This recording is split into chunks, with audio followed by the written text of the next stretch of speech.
Thanks again for being here and for letting me be part of your party this afternoon. So today we're going to talk about how to email professionally with your professors, how to approach and be able to talk to your faculty, why that's important, and a bit about communication skills. If you were hoping for something gravely different, like how to do accounting and spreadsheets, it's your wrong training. Okay, so why is it important to get to know faculty? And you can either unmute and chat or put it in the chat, and then Scott can translate it for me. I think it's important to get to know your faculty because if you have any questions or problems throughout the course of the semester, you want to be able to feel comfortable going to them with questions. Excellent. And those questions might be about class or homework, and they might be about career. So it could be quite a range of questions. Good job.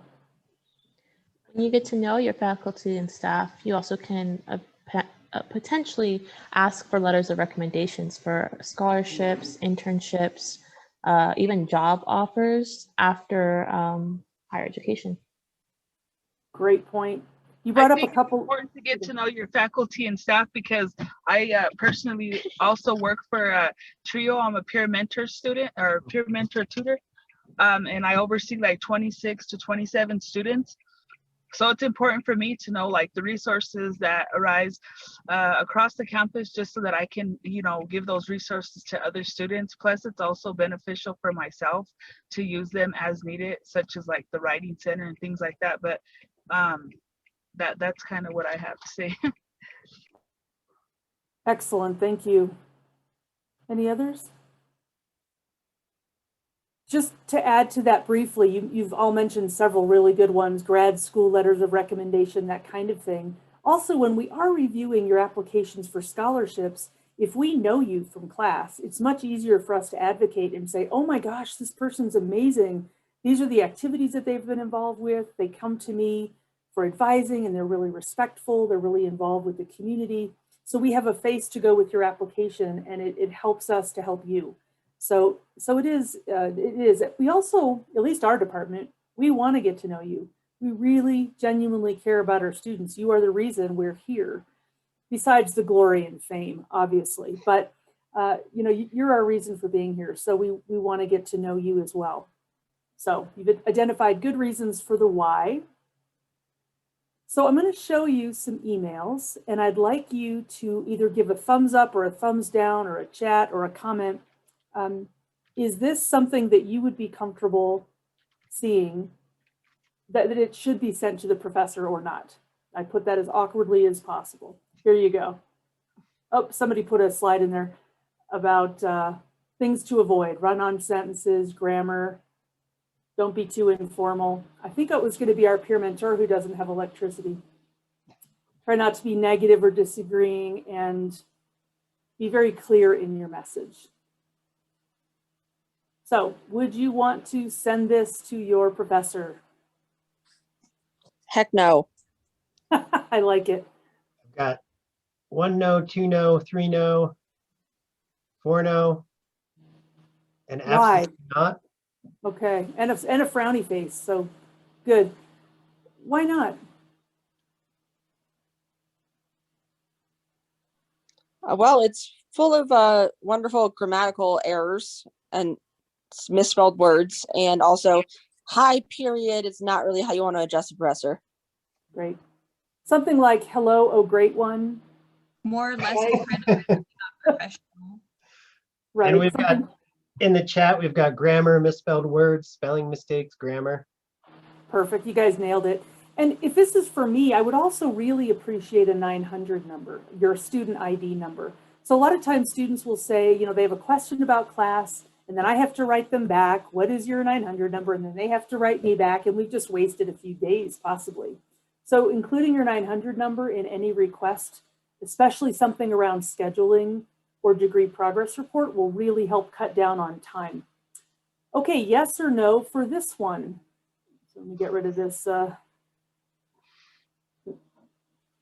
Would you send this one to your professor? I have a LOL and a bunch of no's from Emily. I Okay. feel like this is Yeah, not like a joke, maybe, because there's no way anyone would actually send this. I Oh, hope. I wish you were right. Oh my gosh, that's terrible. They're not often, but we do get some that are pretty emotional, I guess is the most diplomatic way I could put that. But I love that you thought it was a joke. Thank you. Yeah, so I'm sorry, that's terrible. yeah. Now, the problem with this email is that their point might be important, but their point gets lost in how it's being said. Would you agree? Yeah, we have a comment from Allison that it says thank you. And then also another comment about it sounds like it was intended to a friend or a classmate. Excellent point. So it's really not addressed in a professional format. So again, let's talk about what the issues are. Maybe the professor was late to class one time. Well, that happens to all of us, especially when we're on campus. But if there's a professor who's consistently late every week, as a chair, I would want to know about that. So it may or may not be important, depending on how often it occurs. Did they make a joke that they thought was funny that was not offensive, but is just stupid? It was corny. Or are they making racist or sexist or homophobic jokes? That is inappropriate. So again, it could be a valid point. It might not be. Did they interrupt a student one time because they were so passionate they just cut them off? Or do they continually cut off students? Especially they always cut off women, for example, or they always cut off a certain population. That's a different thing. And the papers, did they not get graded one week because the person also had a conference? Or you turned in a paper, in 2014 and you're still waiting to get it back. So more context, more information would be really helpful. Obviously, writing it more professionally as well, but try to be specific. If you actually have grievances, be specific and state them in a way that you don't lose your point in the terrible messaging, which you all picked up on immediately. Next one. I'm trying to get rid of these little boxes here because they're there. Now you can read it. How about this one?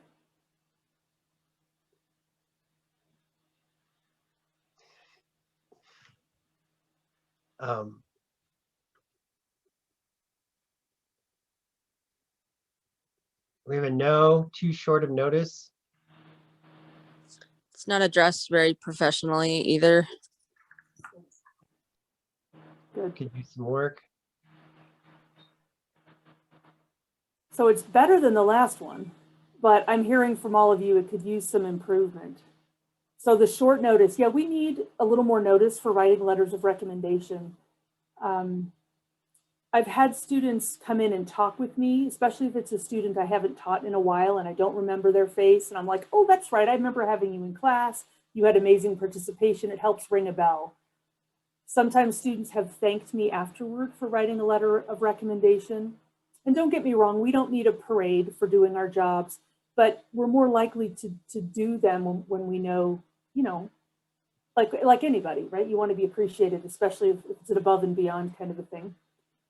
And then I had a few other comments. Sorry, Annie, I don't mean to interrupt you. No, go for it. I don't mind the timing, but still a bit better. It's not bad, but definitely needs to get touched up. Not addressed in a professional manner. Seems very friendly, not speaking to a professor as well as introducing themselves. And here's the one that really caught me. This is from Diana. You can't see who it's from. And Nice. I will say I get emails from students like this, and we used to get them when I worked in advising on the phone. That'd be like, "Hey, I'm trying to register for a class, and I can't do it. This is Dave." And then you'd be like, "Well, I don't know which Dave," and they didn't leave a callback number. So it's kind of, and I understand sometimes you write really fast, but you always want to be like, "Does this person know who it's from?" Excellent points. Yeah.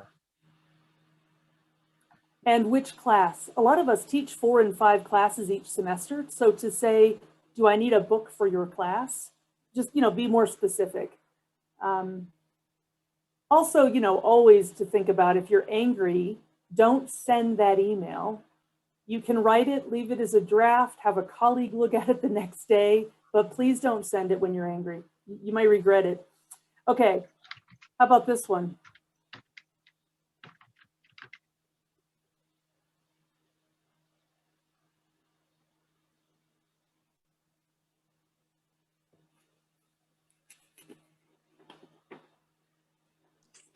I think this one's pretty good, except we don't have a last name or a 900 number, so we just have Joan, and it's like, well, there could be 7 Jones in his classes or her classes.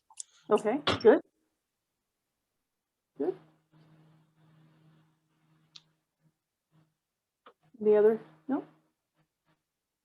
I'll tell you what I do like about this is that the student let me know the effort they put in. So they didn't just say, I missed your 3-hour class. Did I miss anything? No, we all just sat around pining for you. And, you know, that's very sarcastic, but of course they missed something. So this student went out of their way to say, look, I got the notes. I tried to find out what I missed, and I'm still confused. I'm very happy to meet with that student. It does bug me, to be honest, when students say, I missed class last week. Can I meet with you to find out what I missed? Well, I'm not going to give you a 3-hour, you know, personal lecture. So make an effort first, and then I'm very happy to respond. So, but yeah, definitely an improvement. You guys had great ideas as well on how to make it even better. All right.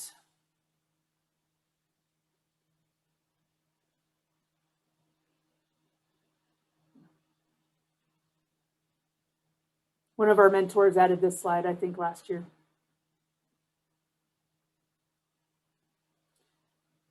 Pretty good?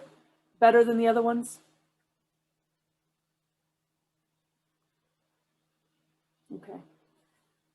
So I wanted to ask if it would be helpful for you to practice writing an email. If there's a situation, or we can just talk about it, but how would you approach a professor that you had a question about, or you had kind of an issue with? Would it be helpful to use each other, use your colleagues, to figure out how you would approach that while we're all together?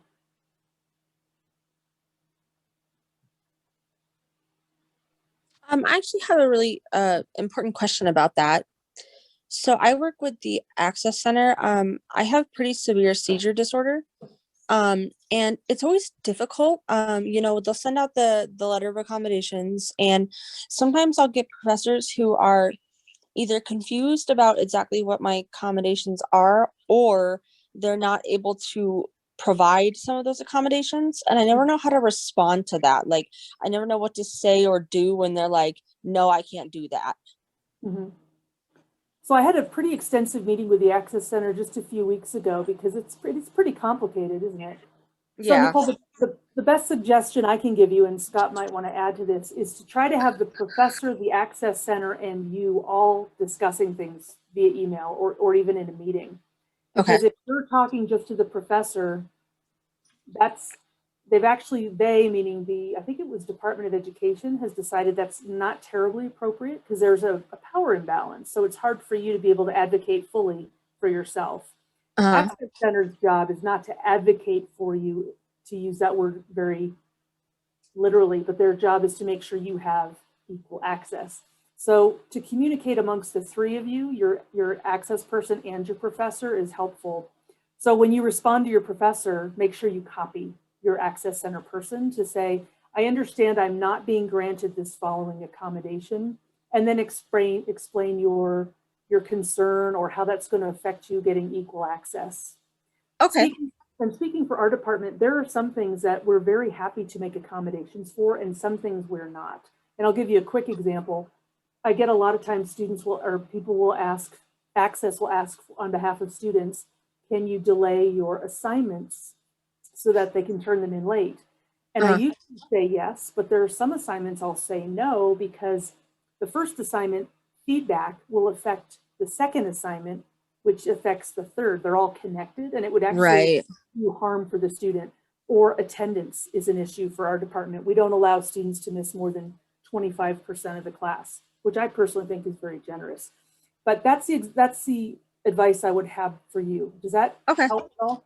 Yeah, no, it's very helpful. And like, for example, my English professor, she granted me some of the accommodations, but she had an issue with the assignments as well, because the discussion boards are about interacting with your classmates, especially in this time where we're doing everything online. And she couldn't grant me any kind of late extension on that because it defeats the purpose. And I understand that. It's just like, it's hard to know how to go about exactly like figuring out what works, what doesn't, and how do we come to like an agreement in the middle. You know what I mean? Absolutely. But that's really good advice, I think. And I think to Annie's point, including somebody from the Access Center, they might have some ideas that the professor never thought of to accommodate you, because they might be like, well, I don't think we can accommodate for that. And then if it's somebody who's been in the field of handling accommodations like the Access Center, they might be, well, here's how this person has done it, or here's how this person's done it, or, you know, here's an idea of how to kind of do that. Yeah, I think that's a great advice, Annie, to kind of circle everybody in together so they're all on the same page. Yeah, thank you very much. I appreciate it.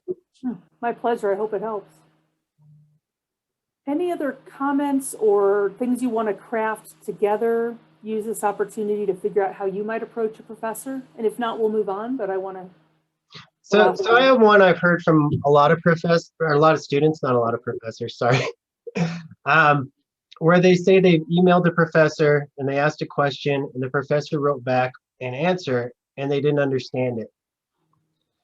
And then they're like, you know, do I follow up again? Because by then maybe like 4 days has gone by, you know, and the assignments due. Do you have any advice about what to do in that situation where they get an answer from the professor and it's relatively timely, but then they're like, I don't understand this, and they write back and the professor sends them another answer they don't understand? You know, my advice has always been to like go to the office hours and try to, you know, do face-to-face. Yeah, if it's multiple answers, there's some people where I just feel like we're speaking different languages. We're obviously speaking English, but they answered, I'm like, I have no idea what words are coming out of your face right now. So it might be helpful, as Scott just said, to do an office hour or to ask for an appointment. A lot of us, we're all doing online advising right now. And so it's a lot easier for you than to have to come all the way to campus. So when might be a good time to discuss this kind of a situation? If it's a one-time, you asked a question, they answered, you didn't understand, it's perfectly okay to email back and thank them, you know, thank you so much for your response, just for clarification, and then maybe write back what you think they're saying and say, could you please confirm, because I want to make sure I'm understanding you. So there's definitely a polite, professional way other than, what are you talking about? You know, here's what I think you're saying, could you please confirm? Again, if they respond again, and I'm in school as well, I'm completing a PhD, so I'm also on the other side of the desk, and I've had professors respond to me and I was like, I don't understand what this guy's talking about. And so having an advising hour, or not an hour, but advising time can be very helpful. And then if you do that, make sure you have your questions ready so that you're not like, oh God, there was something you said, what was it? I don't remember, it didn't make sense. Be prepared if you do meet with them. And I want to stress, don't just, because I had a few students who they're like, well, they emailed me back and I didn't understand it, and then they just gave up. So you definitely don't want to do that. And don't think it's just you, because if you don't understand it, the odds are most people in the class probably wouldn't have understood it too. So just be sure to, like Annie said, advocate for yourself and thank them for the answer, but just let them know you still don't understand it. I read through my emails now before I send them, but there have been times people have asked me for clarification and I'll read back and think, oh yeah, that made no sense, you poor thing. No wonder you didn't know what the heck I was trying to say. We fill a lot in our heads when we write emails. Yeah, you're supposed to know what I was thinking. Any other issues that would be helpful to address? I'm also going to offer, if you ever need advising with me, I'm very happy to work with you individually if something comes up. Yeah, I put my question in the chat, but I could also verbally say it. What would you do with like professors who don't respond to emails? I had a professor last semester who I emailed a couple times and just didn't hear anything from. So I guess how would you go about sending a follow-up email? I would recommend emailing the professor again and copy in the chair. And then very politely say, So sorry I'm having trouble connecting with you. I thought I would try again. Something that's not, I don't mean snarky, I don't mean passive aggressive, but something that makes the point that this is not your first email and they're not responding. But I really want to do well in your class, and I really need some information to be able to be successful. I'd appreciate, stop saying really, I'd appreciate a follow-up email, something along those lines. And hopefully the chair will follow up. I always do when I get those. I usually email the student individually and say, let me know if you don't get this resolved. But it's some kind of miracle. You put the chair on there and suddenly everybody responds. I wish that were not the case. I wish they would anyway, but that might help you, Alicia. Yeah, and if you need to find the chair, you can just do a search I had a question. on the website. Mm-hmm. Oh, go ahead. I had a question. Yeah, no. So I was wondering. That's actually a great tactic that you talk about. I mean, I had thought of it, but I'm wondering, what do we say to students that do not know how to find the information, like as to who is the chair in that department? Yeah, Scott was just mentioning if you Google MSU Denver and the name of the department, there's almost always a contact faculty and staff page that will tell you who is the chair. Oh, okay. So would you have to include your major or? Usually, if you know what department so like, let's say you go to the normal MSU Denver website, right, where you try to find all the information and you type in whether it be your major or usually if you just put your major, the department that it belongs to comes up. And then right there, if you click on their main page on the side, usually there's an option for like faculty and staff or contact us or something like that. Oh, okay, great. That's great information. That's really something I hadn't thought about. And because I'm a peer mentor tutor for Trio, I think that would be beneficial to some of my students. So thank you for that. And always make sure that you're including the chair of the class, not necessarily your major, but the class. So if you're a chemistry major, but you're in an English class that you're having troubles with the professor connecting with them, you want to be sure to CC the chair of the English department. So it's the chair of the department of the professor of the department of the class you're taking, not necessarily your major, because they're the one you want to make sure to see that. One thing I've done in emails before when I don't get a response to is just put, I know it's really easy for emails to get buried, so I just wanted to follow up and make sure you saw it. I get those occasionally and I'm like, oh, that's a subtle hint. I missed it the first time. And then I'll usually write back, put it at the top of my in-mail box. That's a very polite, diplomatic way of saying hello. I actually had a professor last semester for communications where I sent him 7 emails to which he never responded, and I ended up having to switch sections in the middle of the semester because of it. I did have to get the chair involved, and it was a whole ugly mess. So yeah, and I would definitely, like you said, recommend following up with the chair, because if I had not done that, I would have been in trouble. Never like hearing that. I'm sorry that was your experience. By the way, if you've written email that you're not sure if it's coming across as professional and diplomatic or snarky and sarcastic, have a friend or a colleague read it. And just so you know, we all do that. I mean, not every email. I'm on email all day long, and I don't often ask people to read one. But if I have a sensitive email, I will absolutely send it to my colleagues and say, would you mind taking a look at this? And does it come across as professional or snarky? I'll actually use those words. To get feedback. So please feel free to do that with your group so that, you know, if you're feeling uncomfortable, not to your whole class, I mean, obviously, especially if it's confidential, but you can get that feedback if you need it. Annie, we had another question in the chat that I want to make sure you get a chance to address. And it was, what about responses from the professor and it comes off as passive aggressive, that is implying a hidden curriculum that the first-gen student isn't understanding what the professor said? I'm going to do my best to answer it, and if I didn't understand the question, please re-chat it. I usually start off thanking the person because they did get back with me. You know, thank you so much for your response, and that lowers people's guards right away.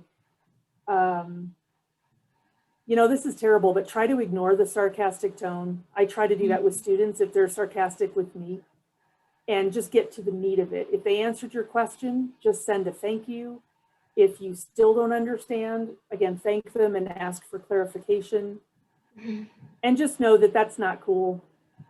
You know, I wish people weren't sarcastic with students, but that does happen. But get to the meat of it. Try to hone in on what you really need from that person. Scott, I don't know if you want to add to that at all.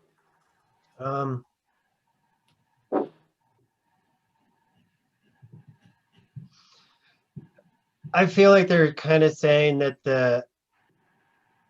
the professor was, and correct me if I'm wrong in interpreting this, that the professor was kind of putting it on the student that they didn't understand. Is that kind of what you're saying? Feel free to unmute if you feel comfortable and clarify your question.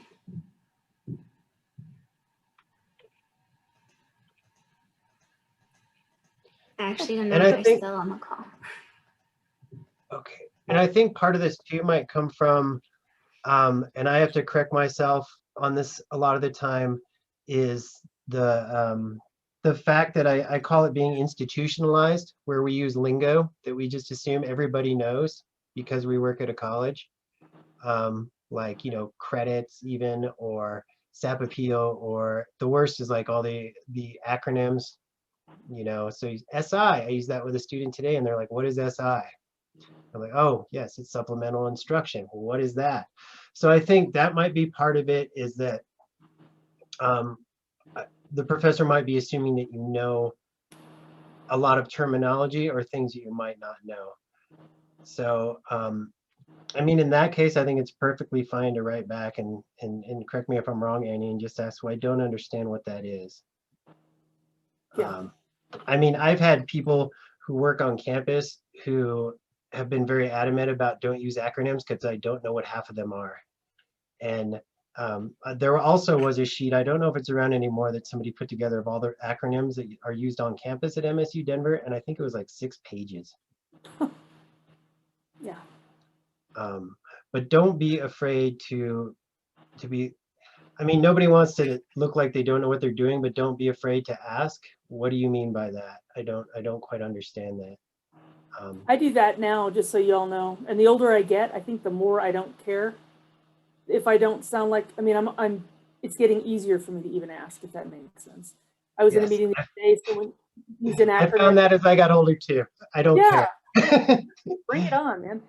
But I'll ask an acronym, and usually there's someone else in the group who also didn't understand and they didn't feel comfortable asking. So you're almost always not the only one.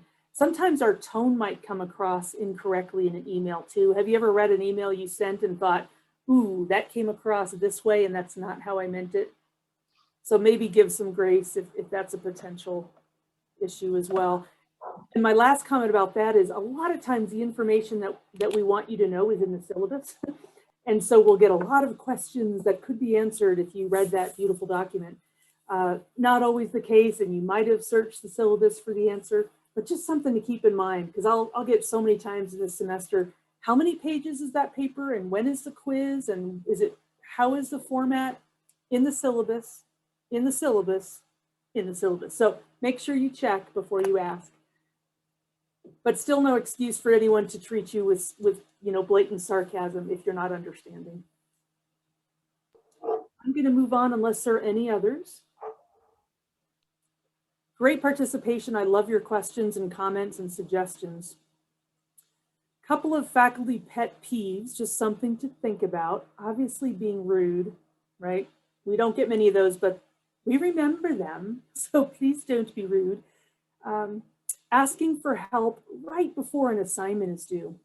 I'm very happy to answer questions and support students, but it is very frustrating when it's the night before something's due. I'm not willing to spend a whole lot of time because it's clear the student wasn't willing to spend a lot of time. So look in advance to get clarification as much as possible. Please proofread your work. There's Grammarly. You can download Grammarly. It's spelled just like it sounds, with an LY, and that will underline words that are not spelled correctly, that are incorrect grammar, and it's very helpful. I'm a pretty good writer, and I use Grammarly. It helps me all the time. So that's just a thought. It also shows that you care. If you send an email that's sloppy or a paper that's sloppy, I don't know, sometimes I take it personally. Like, I really care about my teaching, and I want my students to care. So if it's a really sloppy paper, I know I shouldn't take it personally, but sometimes I do. Again, say thank you, especially if somebody goes above and beyond for you. And, okay. So what do you call us? Oh, let's go back. What do you call us? I just always say hello, professor, or if I know their last name, hello, Dr. Blank. Great. Great. And you can ask. I've got colleagues who go by their first name. I've got colleagues who will absolutely not be impressed if you call them by their first name. They want to be Dr. So-and-so. And neither of those is right or wrong. It's just a personal preference. So if you're not sure, just ask. As I believe Samantha asked me earlier, you know, what to call me. That's great. So you want to be polite and establish a rapport, but don't be too familiar. And let me explain what I mean by that. I've had students who try to be really buddy-buddy with me. And I really appreciate having a nice working relationship with students. But if it feels like they're trying to be friends with me or too familiar, too jokey, there's a line there for me. And so it feels uncomfortable. So just be cautious when you're building rapport to not overdo it. And if that's not clear, let me know. It's clear in my mind.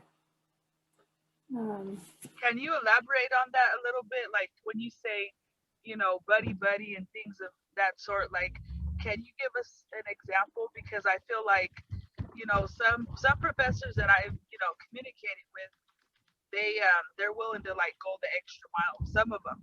And then some of them seem like, you know, and I think you touched on this a little bit. I think that like by an email, some of the things could sound or come off offensive until you actually get to know them. But I was hoping for an example of, you know, like how to avoid, you know, having like, so for instance, if you're having a great day and you're, you know, you're coming off like you're just like super excited or whatever, right? It has nothing to do with, you know, you or the other person. But at the same time, I feel like that could probably come off as you're trying to be too buddy in a sense. I'll tell you what I do like. I love when students are excited about the program. I love when students share something of momentum for them, of something momentous for them. For example, I got that internship, or I got the scholarship. Remember the letter you wrote for me for the scholarship? I got it. Or I got into grad school, or I didn't get into grad school, or I lost my job. You know, sharing with us is wonderful and appropriate. I think sometimes when you talk to us as if you would talk to your roommate or your best friend with the very casual, formal, or informal, I want to say almost touchy language, that's when it feels like there should be a boundary. I wish I had a much better example for you. But does that help a little bit?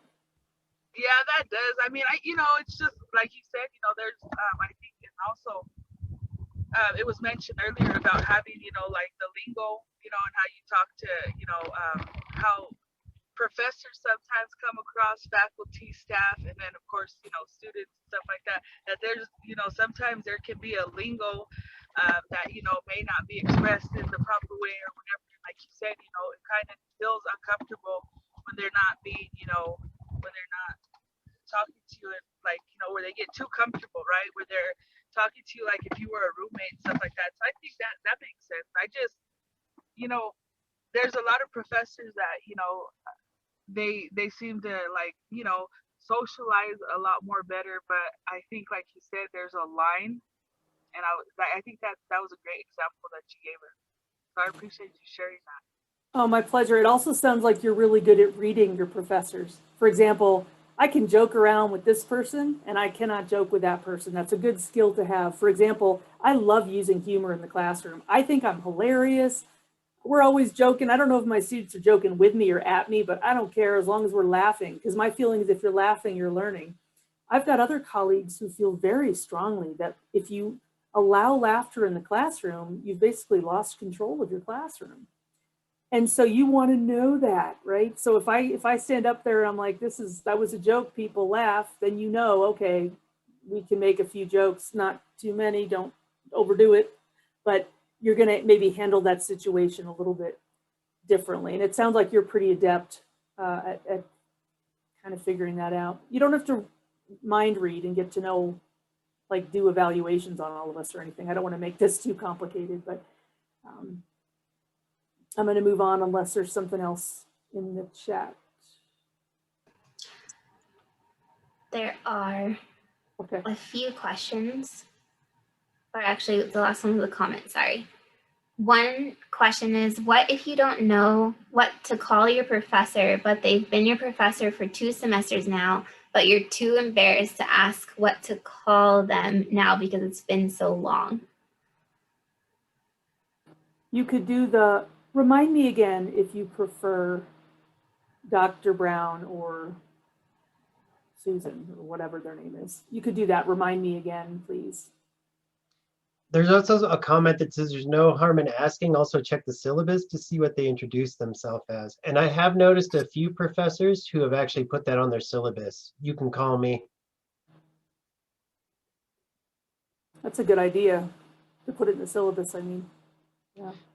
And it goes both ways. You know, we've got sometimes 4 and 5 classes with 30-something students in each.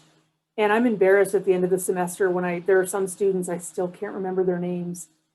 And so it goes both ways. So I think to just be upfront and I'll say, I know I should know you first. I'm sorry. But you can ask. Any others? Okay. So if you need to have a difficult conversation with your professor, you might want to, hopefully you'll get a response within 48 hours. Again, I said take some notes, be prepared so that you're not stumbling over yourself because you're so nervous. I don't know about you, but sometimes you get really nervous, you forget everything. So if you have a few notes with you, that might be helpful. You can bring an ally, especially back when we're face-to-face in offices. If you're having a difficult conversation, for example, let's say a professor made a joke that was not funny and it was offensive, or you feel as if you were really dismissed in a way that, you know, cut you. You might want to bring somebody with you just to have you, if you feel uncomfortable otherwise. Choose your battles. You know, if your professor does a couple of things that are just kind of annoying, but that's who they are, talk to them about the thing that's really, really not okay. You know, pick what you want to focus on. Document. It's really important. If you do need to go to the chair and there's an issue with a professor in an ongoing way, you want to be able to document. I teach ethics and we talk about the faintest ink is stronger than the best memory. So I want to be able to look back and say, you know what? I turned in my paper January 17th. I requested it on the 27th of January, on the 15th of February. I emailed again on the 29th of February, leap year, and I still haven't heard back. So you have a documented record in your own notebook. And you should do that with anybody, by the way, with employers, with employees. Having documentation is important. Take my ethics class, I'll tell you all about it. Just kidding. And then, as I said earlier, elevate to the chair if needed. So we've kind of covered this already. What should I do if, but just in case there are any other questions about that. We have about 10 minutes. I want to make sure I talk about public speaking real quickly. Looks like we can move on. Okay. So I love this quote. Jerry Seinfeld says, according to most studies, people's #1 fear is public speaking. #2 is death. Death is #2. Does that sound right? That means to the average person, if you go to a funeral, you're better off in the casket than doing the eulogy. So if you're someone who doesn't love public speaking, you are so not alone. Most people really don't love it. So I do want to share with you that the more you do it, the easier it gets. I took a public speaking class in my undergraduate program, and I thought I was going to have an ulcer. I was terrified. And now, obviously, I mean, I speak publicly for a living. So it really does get easier with practice. It's also much easier if you know what you're talking about. So if you're doing a presentation for class, if you know this much of the material, just the scratch surface, very shallow amount, you're going to be pretty nervous because you know that the first question you get, you probably won't be able to answer. So make sure you're doing research in some depth. Feel like you really know the material and you'll be more confident. Practice what you want to say, especially the very beginning. There's sometimes I've really rehearsed how I want to start a major presentation, and I've practiced it so many times, my mouth is talking, and it's almost like a part of my brain is watching me talk. It's a kind of a weird sensation. But if you do that, you have a little confidence because you know how you're starting off. Same thing with your ending. Have a really strong ending. People remember the beginning and the end most clearly. So you might want to do something fun and engaging, like a trivia game or a little contest or a quiz or something like that at the very end of your student presentations. That will also help because you'll be like, oh good, we're about to do something fun and engaging. They're going to love this. That'll give you a confidence boost as well. And remember that you're the expert. No matter what you're talking about as your classroom presenter, you are the person doing the presenting. You are the person who's considered the expert in that moment. This really doesn't have anything to do with how to have a difficult conversation with your professor, but I think it's important because so many students have presentations and a lot of them struggle with some anxiety around that. So I always like to include that slide or a little discussion about that. And my last one is, what did you learn? What will you try? What questions do you have? And that can also be about the public speaking piece. And I might stop sharing now so I can see your lovely faces. And just remember again, anything you learned, questions, or things you might want to try. I had a question. So like currently right now, I'm in a family systems class. Mhm. And so, you know what, I feel like, like this semester has been, oh my gosh, it's dragging and stuff like that. So, but I'm wondering, how like in Canvas, how we have modules like every week, and then, there's a different module every week and whatnot. You go through the module and stuff like that. And what my question is if we have questions, like, so say for instance, the module starts, for that week on a Monday, and I think you kind of touched the surface on it. It has a lot to do with, don't email your professor like right before an assignment's due. But the thing is, we all, life is life, and some of us are busy, some of us have multiple jobs, some of us have children, and et cetera, and et cetera. But I'm wondering if you're confused and you happen to look at it, say Wednesday, and you have a quiz or a discussion due on a Sunday, when would be like the most best time to contact your professor to ask questions if you already went over the module and you still don't understand it, and say you email him Wednesday, what about like Friday? Would that work, or is that too late? I think you should always ask the questions that you have. It is our job to be there to support you. Yeah, but So I just like I feel like when you touch the surface, when you talked about it, you're like, well, one of the I think it was the pet peeves part, about the professors, like we don't, like not right before an assignment, which I don't do that anyway. Thank God, like I learned that early on. I try to get it done before, but I'm just wondering, like sometimes it could be so complicated, with life and everything else. I'm just wondering, like, um, you know, would it be okay to contact a professor maybe like on a Friday if an assignment's due on Sunday? you can always ask. I guess I was getting at try to avoid Saturday night or Sunday morning because I've actually had those. But when your question comes up, ask it. You could do a brief, I have been working on this assignment and just now came across this question. You can do that to indicate you've been working on it. You're not waiting till the last moment. But yeah, you can always ask. You have that right to do that. And somebody said they're worried about bugging us, or that's our job. We are here to support you. Faculty might not always remember that, but that is why we're here, is for you. And Yeah, how do I was also gonna include that too.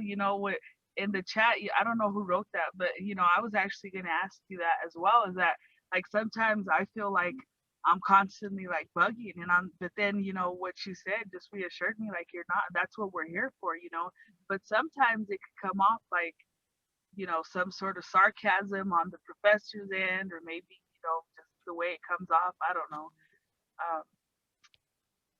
Yeah, a couple people have said they worry about it being a dumb question. I think, again, if you've looked through the syllabus and you've really tried to get your question answered, or you've done a little research and you can't get your question answered, ask.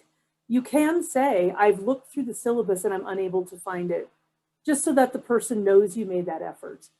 Or even, I've read the material and I still don't get it. And the other thing is that we had a couple people that mentioned they're worried the question may have already been asked. That probably is gonna happen a lot. I know that we get used to, like, as staff members, we get asked the same question all the time because college is confusing and people have the same question. So I wouldn't worry about if it's been asked before at all. Somebody asked how to ask your professor to be your mentor, and I think using those words, I would love for you to be my mentor. Would you consider that? I think that's very flattering. Hopefully the professor would be able to tell you, I'm so sorry, I can't take that on right now as much as I'd love to, or, oh my gosh, I'd be honored, that would be amazing. I think just being upfront and asking, though, is, you can't win if you don't enter, right? And I put my email in the chat in case anybody needs anything. I'm happy to support you. Somebody mentioned asking the learning assistant if a professor has an assistant can be a great tool as well.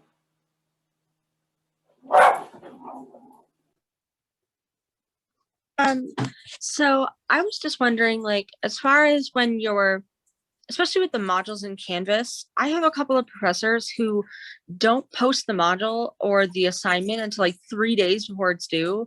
And I don't know about anybody else, but I have 2 dogs. I work, I have a lot of stuff going on in my life outside of just school.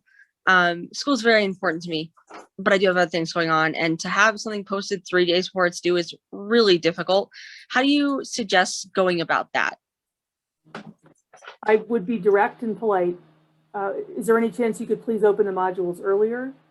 I like to get my work done ahead of time, and we all live, complicated lives. It would be really helpful. I've had students tell me that. There's been a few times in Canvas, I'm usually pretty on top of it, but there have been a couple times where I forgot to open a module, for example, and students will email me and they're all polite and they're like, it's due Wednesday and it's Tuesday, my bad, and it's no longer due Wednesday, I'll give you grace, that's on me. So just a polite reminder usually goes a really long way. Okay. I don't know if she does it on purpose or if that's just like accidental that she forgets all the time, but it's every single module, every single week. So it seems purposeful. Yeah. I would just say I need more time to prepare. Would it be possible? Okay. Yeah. All right, thank you. That's a class design question is what you're asking, and it's important. Yeah, thank you. What a great group. I love your comments and questions. This is incredible. Agreed. And Scott, if you need me for another topic, please let me know. And Samantha. I probably will hit you up this summer. Awesome. For some more stuff. I love you. You always are very approachable and you cover a lot of important stuff. And I think it's good to hear this coming from someone who's a chair of a department and his faculty and lets them know, hey, I do want to hear from you.